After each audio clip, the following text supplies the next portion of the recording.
Good afternoon, everyone, and thank you for spending your hour with us today for our Wednesday webinar series. My name is Alice Fox, and I am the Director of Talent Delivery at Talent Connections.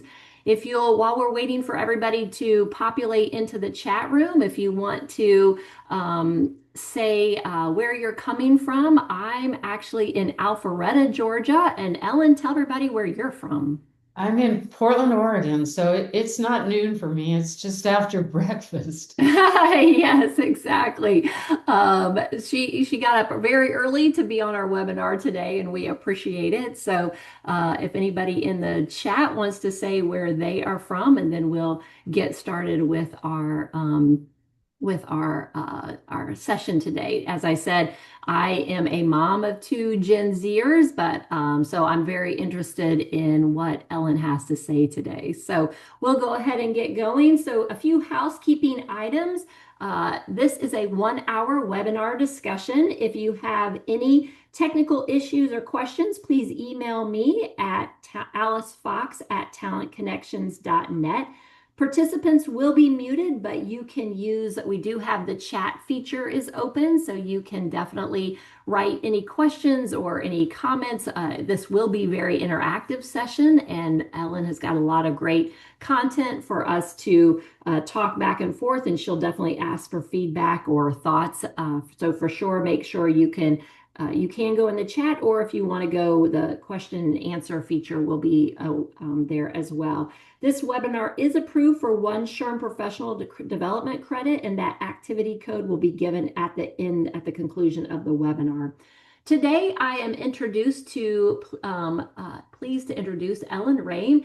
It has been such a cool experience getting to know Ellen and just all the things that she does and what, kind of thoughts. And we have similar passions and we're kind of in the stage of life together. But after 30 years in corporate leadership as an employment attorney, chief human resources officer, and recruiting leader for a Fortune 50 company, Ellen turned her attention to a challenge she consistently saw from both sides of the workplace. Talented early career professionals struggling to navigate environments where expectations were rarely made explicit. Throughout her career leading HR functions across multiple industries and working with employees in 14 countries, Ellen observed a common pattern. Capable new hires working hard but often unsure how to demonstrate initiative, ownership, sound judgment, and strategic communication in ways that align with leadership expectations. Today, through her consultancy, People Matter LLC, Ellen works with both organizations and early career professionals to close the gap between potential and performance. She helps companies accelerate the development of trust, productive contributors by clarifying workplace expectations, strengthening manager communication, and equipping new hires with the practical skills needed to succeed in professional environments. Her background spans employment law, organizational design, behavioral economics, executive HR leadership, and recruiting at every level. She is the co-author of Play the Game: Insider Strategies to Thrive in Your Early Career, and brings an insider's perspective to helping organizations and employees create stronger working relationships, better performance, and more successful early career experiences.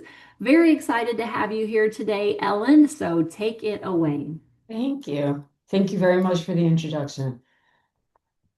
Okay, excuse me.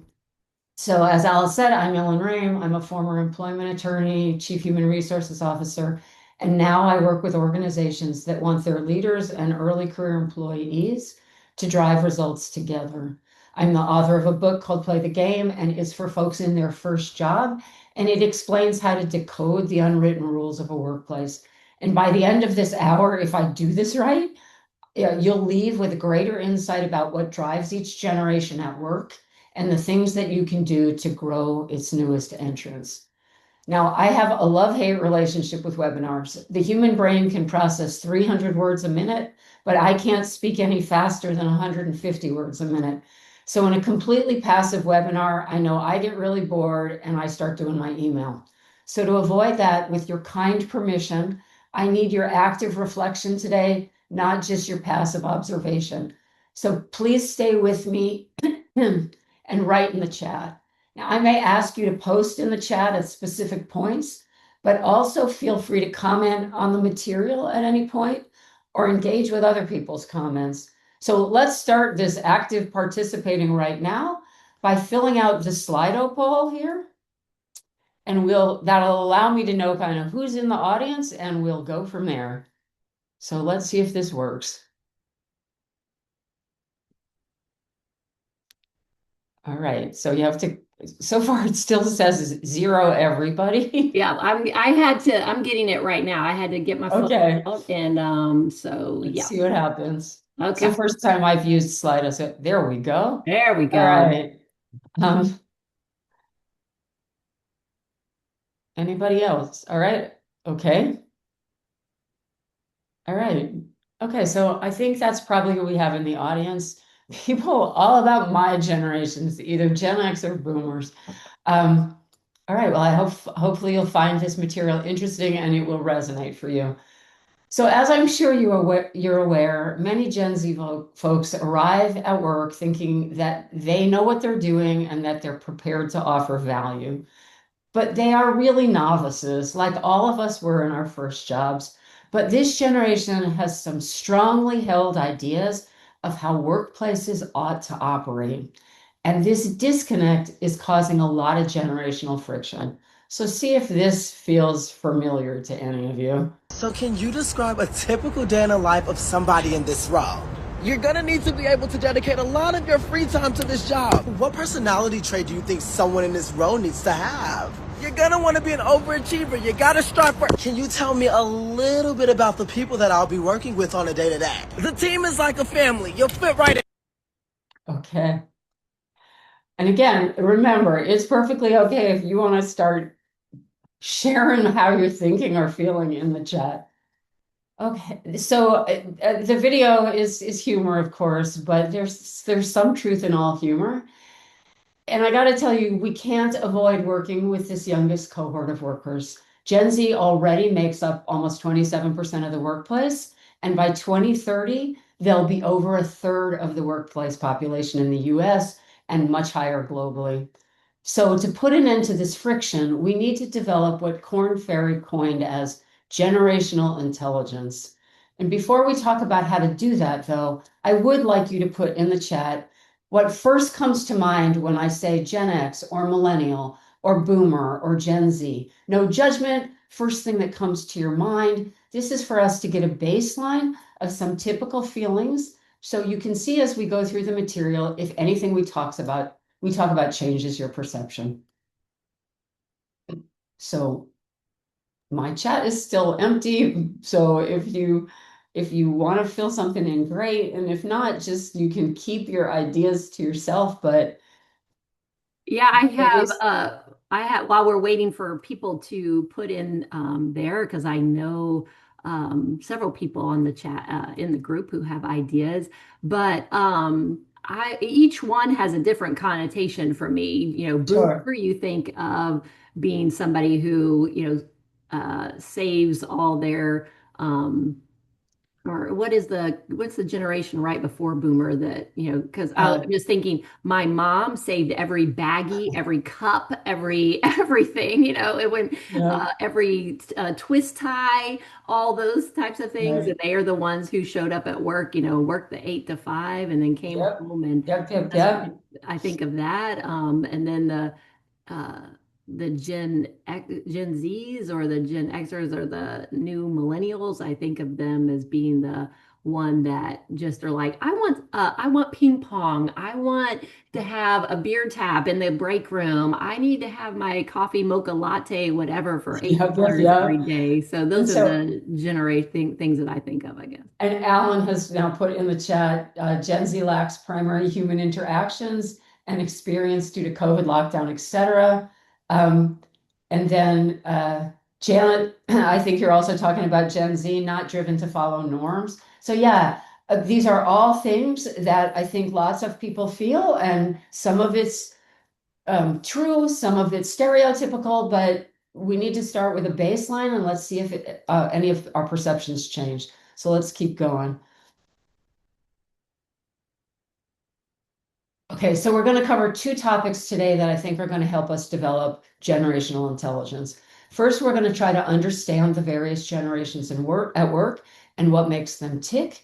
And then we're going to discuss how to train and develop this cohort to bring out the best in everyone.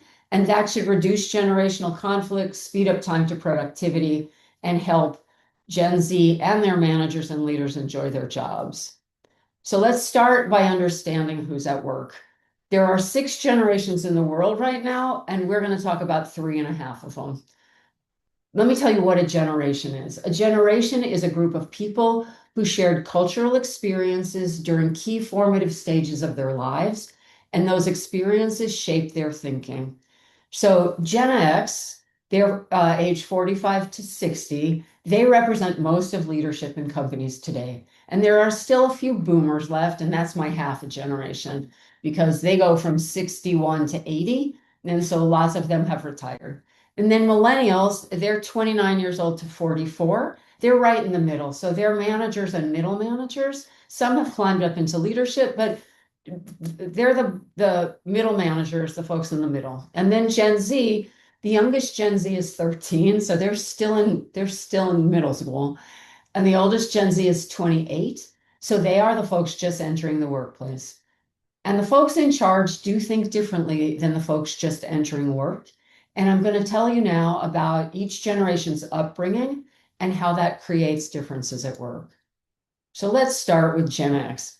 Gen X grew up without the internet, without cell phones, without bike helmets, without seat belts, without organized play dates. Toys didn't have warning labels. And they were unsupervised and told, just be home when the streetlights come on. There literally was a public service announcement that came on at 10 o'clock at night that went something like this: parents, it's 10 p.m. Do you know where your children are? So Gen X learned really early how to take care of themselves. Now, when they were kicked out of the house and told go play, they went door to door to round up the neighborhood kids. And they also learned a lot from that. So the first thing they learned was how to talk to and understand authority. Because when you went and knocked on your next door neighbor's door and to see if they could come out and play, it wasn't the kid that answered the door, it was the parent. And they didn't just say, okay, fine, I'll go get my kid. They engaged you in a conversation. So you had to be able to respond to, how are you? How is school? How are your parents? And you had to be articulate enough that they would be comfortable letting their kid come out and play. So that's the first thing, was understanding hierarchy and how to deal with authority. Now, when they gathered as a group, they also learned creativity and diplomacy, because when you move in packs, you have to decide what you're all going to do together. So that takes creativity and diplomacy, or influence without authority, because invariably there was one kid who didn't want to do what everybody else wanted to do, and you had to sort of convince them. But I think the most important thing that Gen X learned from all this free play was grace under pressure. Because let's say you're riding your bicycles, like the kids on the slide, and you got lost or you got hurt, no one could call for help on a cell phone. Now, Gen X's parents were strict disciplinarians, so they never shared their feelings for fear of a parent saying something like, well, you better stop crying, because if you don't stop crying, I'm going to give you something to cry about. So they never asked for help. They just sucked it up and toughed it out. Now, they lived through Enron and Watergate, which made them skeptical that organizations were a force for good, but they still understood that if they mastered the system, they put their nose to the grindstone, they worked hard, and they waited their turn, they would climb the ladder and be able to have the American dream. And by that, I mean a house and a car and a dog and a couple of vacations and a few kids. So since they had to figure things out on their own, and they lived in a world that was hierarchical, it makes sense that as adults at work, they have become accustomed to self-directed problem solving, following the rules to get ahead, and leaving their feelings and their personal problems at the door. So now Gen Z, unlike Gen X, Gen Z never knew a world that wasn't connected. They got cell phones in elementary school specifically so their parents knew where they were, and their parents were much more involved in their lives. Free play was replaced by lessons and play dates, which made them used to collaboration with adults on a much more equal level, and much more used to getting lots of feedback along the way about how they were doing on everything. Now, they saw social upheaval and business scandal too, but it was often followed by activism because of how connected the world had become. So let me give you two recent examples of what I mean. About 18 months ago, there was a boycott of Target because they rolled back some of their DEI principles, and it was fueled by social media. And it cuts both ways. About a year before that, there was a boycott of Budweiser beer because they supported a trans influencer, also fueled completely by social media. So this has made this generation expect that organizations will take a stand and be mission first. Now, remember what I said about having much more involved parents? This generation was allowed to treat their parents a lot more like equals. So I want to do an experiment right this minute. Write in the chat, if you wouldn't mind, how many of you were allowed to call your parents' friends by their first names? Anyone? Or Alice, you can respond. I was going to say, while we're waiting for people to respond, I actually was able Oh to, my. well, I should say I mentioned to you about this wedding that I just went to. Those two best friends, their parents, I called them by their first names. But now it's my kids, because they were raised in the South, always say Miss and then the last name, or like Miss Alice or Miss Ellen or something like Right. So it's definitely regional, but you and I are from the same generation. I was not allowed to call my parents' friends by their first that. names because that was disrespectful and that was sort of breaching authority. But Yeah. my daughter, who is Gen Z, was always allowed to call my friends by their first names. I don't even think she knows the last names of most of Yeah, the people exactly. that come over. Oh, so Yeah. so Janet says that in her growing up, it was aunt or uncle, and then the first name, kind of like what you were saying, Alice, Miss somebody or other. But Yeah. there was a level of authority that was around when we were growing up that I don't think exists anymore. And so this one tiny little thing has made Gen Z much less rigid about hierarchy, and especially the hierarchy, or it translates into the hierarchy at work. Now, unlike Gen X, because of the rise in the cost of living compared to the rise in salaries and the advent of AI, and the difficult job market right now and the explosion of student debt, Gen Z is not sure that the American dream is ever going to be available to them. And so they are trying very hard to set boundaries at work because that social promise about work hard and wait your turn and then you'll be rewarded, it isn't very reliable right now. And this is one of the most common points of friction that I hear between leaders and Gen Z at work, because for older generations, our careers symbolized how important we were in the cultural ecosystem. And that's just not the same thing today. So, given that Gen Z grew up with very organized childhoods and they were hyper aware of social and environmental issues through their devices, it makes sense that as adults at work, they crave feedback and support, want collaboration, clarity, transparency, boundaries, and they prioritize ethics and collaboration on the job. And finally, millennials, and I save millennials for last because, in my personal opinion, they are the peanut butter in the sandwich. They are holding the other two generations together. Millennials came of age straddling the analog and the digital worlds. They were the last generation to have to memorize phone numbers and the first generation to learn to text, but they learned to text on flip phones. And so if you remember flip phones, they were tiny, tiny little phones with tiny little screens and no keyboards. So it wasn't really easy. And in a millennial's earlier years, they still had to go to brick and mortar libraries and use encyclopedias and card catalogs. But by the time they were ready for college, they were Googling and using Wikipedia with the best of them. They had to set actual alarm clocks because there were no smartphones at the time, and they could make playlists, but they had to burn CDs to do it. And while they eventually embraced smartphones and all of social media, they remember the world before it. Now, millennials were the first generations that were raised under what we have now lovingly come to know as helicopter parents. And you may remember the media from this time. They were told that they were special. They were rewarded for their effort, not for the outcome. Everyone got a participation trophy, but this actually made this cohort very confident. Now, they saw 9/11 and the Great Recession. And in 2008, when the Great Recession hit and many of them entered the job market, it didn't match the promises that were made to them. So it forced them to pivot and delay a lot of the usual career and life milestones, which made them the first group of employees that was openly anxious about the workplace. But most millennials still came into the workforce embracing that promise, work hard and you will be rewarded. So in the workplace, in many ways, millennials are the bridge generation. They're fluent in the traditions of Gen X, but they deeply resonate with the values that now drive Gen Z. So you can see that the generational expectations are different, and that leads to different work expectations.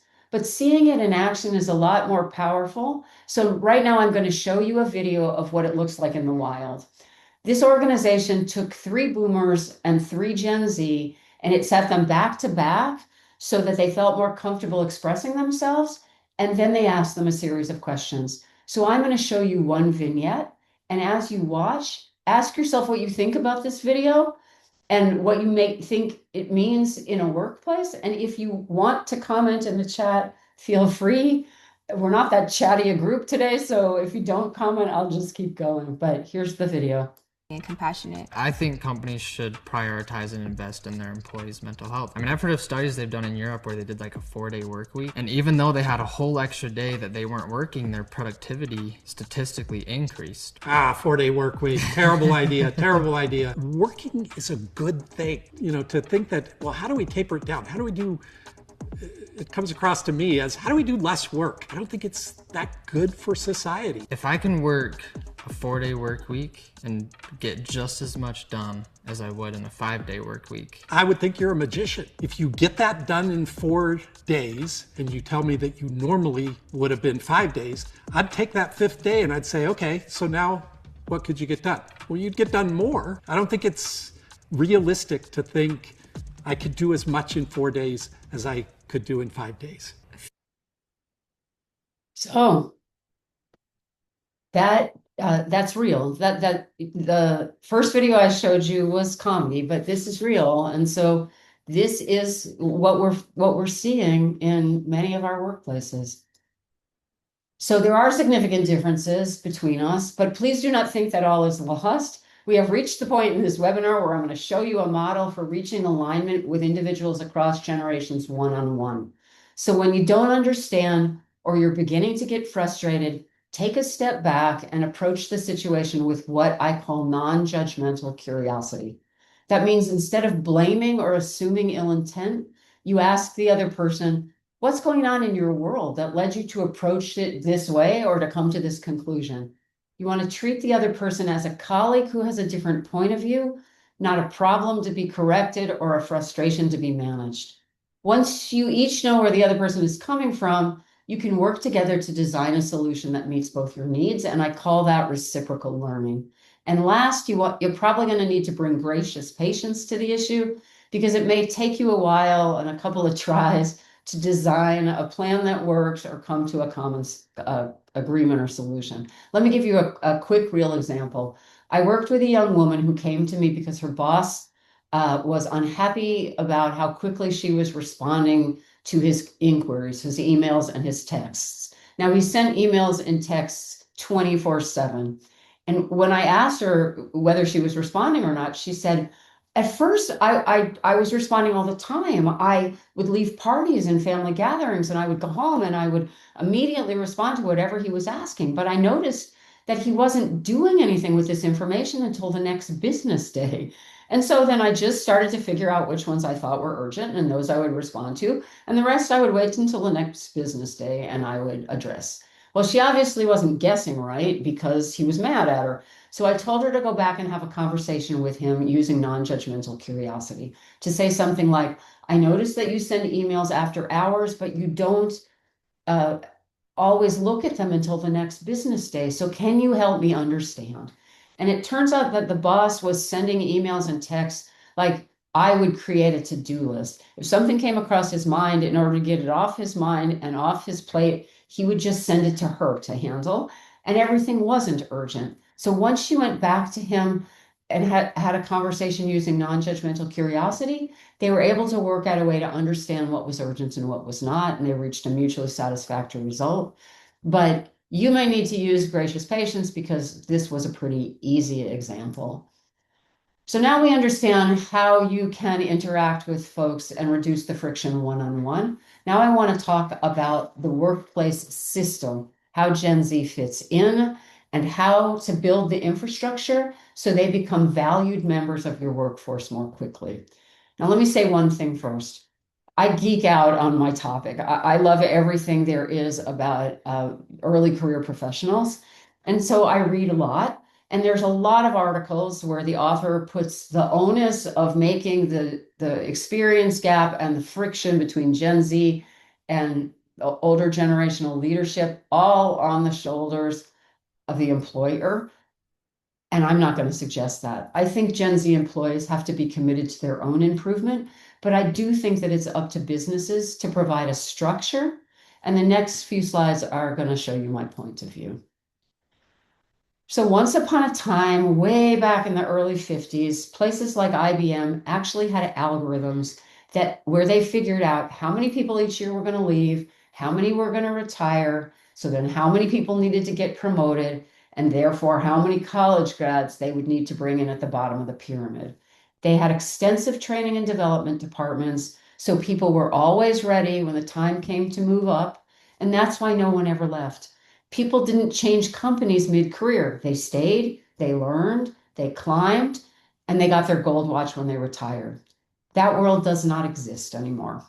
When companies realized that they could lure experienced people away from other places, they decided that the elaborate training and succession programs were too expensive. That started the, hey, just join us and figure it out yourself era. And studies show that when that's your approach, it takes between 8 months and 2 years for a junior employee to reach full productivity. And now even that world, now that AI is here and there's such a focus on productivity, now even that world is too slow. But not a lot of companies are doing anything about this gap in Gen Z operational skills and workforce expectations. Lots of companies are still in a place where their leaders are treating this like a Gen Z personality problem. And if you want to let me know in the chat whether you agree or you see that in some companies, that would be great. And so when you treat it like a personality problem, it's not helping Gen Z to add value to your organization. Businesses are not enhanced when they focus solely at the individual level. And building Gen Z capacity that way is not scalable. So just by using my non-judgmental curiosity, one person at a time is not going to allow you to scale. And if people are not willing to change their underlying structures, then you end up with something like this. Because if you don't start thinking systemically, you're stuck in something like this. Bro, where's Gen X? What? Oh, I didn't even notice you there. Per usual. Where have you been? Minding my business. Well, we gotta have words. Oh, do you actually know how to use them in real life? Oh? Y'all been too quiet. Y'all been too loud. Because we're trying to change the world. And we're just trying to survive it. So that's what you end up with. Like I said, businesses are not enhanced when they focus solely at the individual personality level. Building Gen Z capacity that way is not scalable. So it's time to start thinking systemically, because this really is a productivity problem. And it's one that's costing businesses in the United States $56 billion a year in lost time. And when you really dig into the research, you see that leaders are not complaining about the academic knowledge that Gen Z shows up with. They're complaining about things like critical thinking, communication, teamwork, professionalism, those kinds of things, to name a few. And these are skills that need to be learned through experience, and success in these areas, in my opinion, are job, company, and role specific. So they're not something that you can expect somebody to have learned 100% in school. And so they need to be learned at your company one way or another. So let's unpack this a little bit more. Because of the world today, executives are very focused on productivity because letting folks find their own development plan or their own development path feels slow.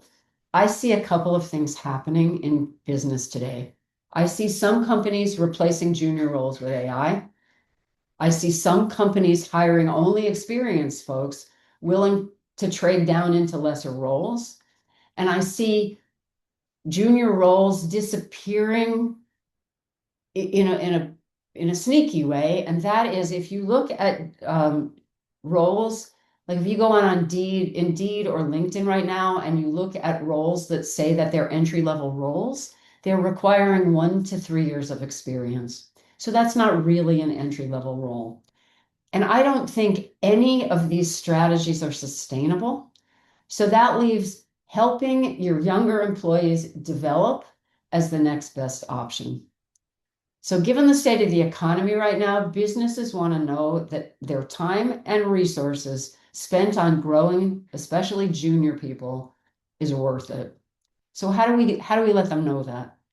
We figure out what Gen Z needs to know, how they can build that knowledge quickly, and what we can say to leadership that convinces them to build versus buy.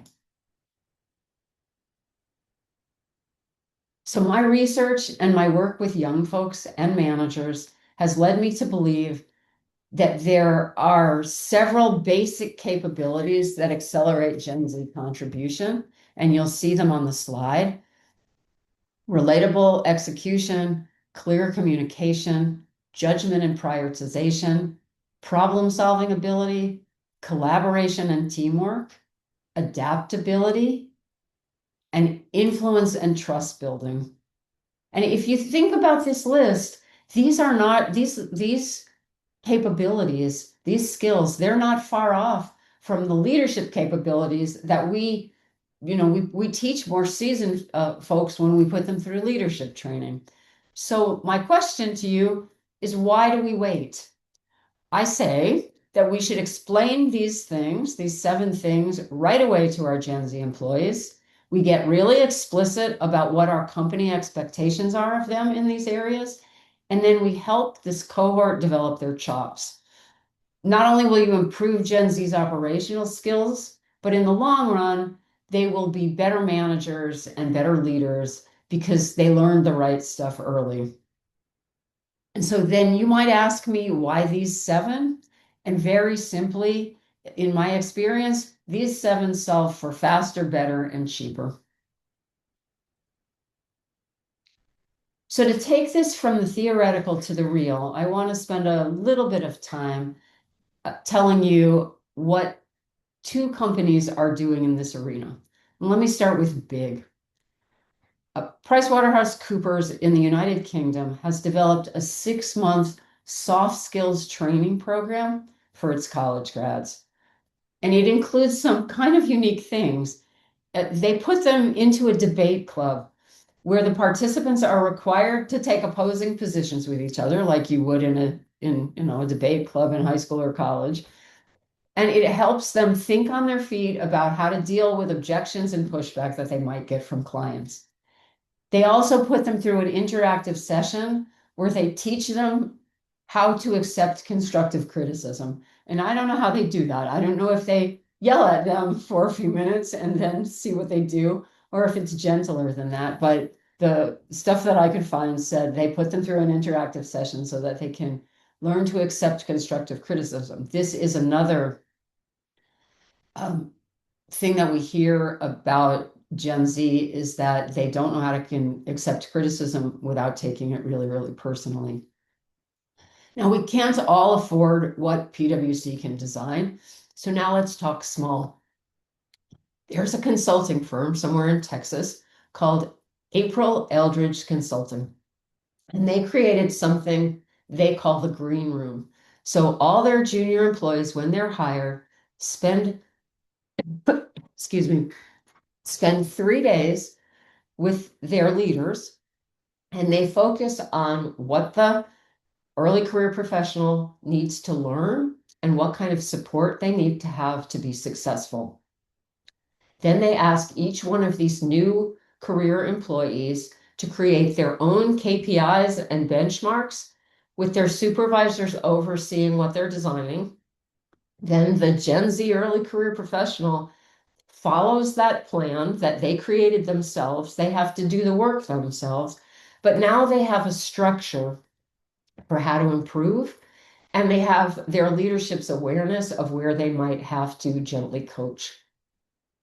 And I'm a fan of group coaching for this cohort, calling the group together each week, convening everyone and covering another topic like communication or judgment or influence. It's a safe space to ask questions and test out ideas and actions. But however you go through it, I believe it's time for us to pay some attention here. So to sum it all up, Gen Z is not going away. Cultural differences and early career experience gaps do exist. These are productivity problems. Closing these gaps are a business obligation, but they're also a competitive advantage for any business that is willing to step up and do it. And with that, I have reached the point in this presentation where I ask, what questions do you have, anyone? And you can put them in the chat, or I Well, guess there's a Q&A function you could put them in too. Yep. So there's a Q&A function at the bottom, or you can put them in the chat. One thing, several things that you said that are very interesting while people are coming up with their questions, if they have any, or can put their comments, just like me as well. I think that, going through watching the video where the Gen Z guy, the Gen X, the millennial guy, everybody, each generation gets, I'm going to say, a bad rap for the worst of them, right? Which we can say that on all kinds of things, but and their stereotypes. But it is super true that I think, especially it was, interesting for me to read. I shared with you that I was the latchkey kid. I was the one that my mom had zero idea where I was every day, because I just left on my bike and I would be gone and doing whatever. I might come back for lunch to get something, but then I'd be back out again.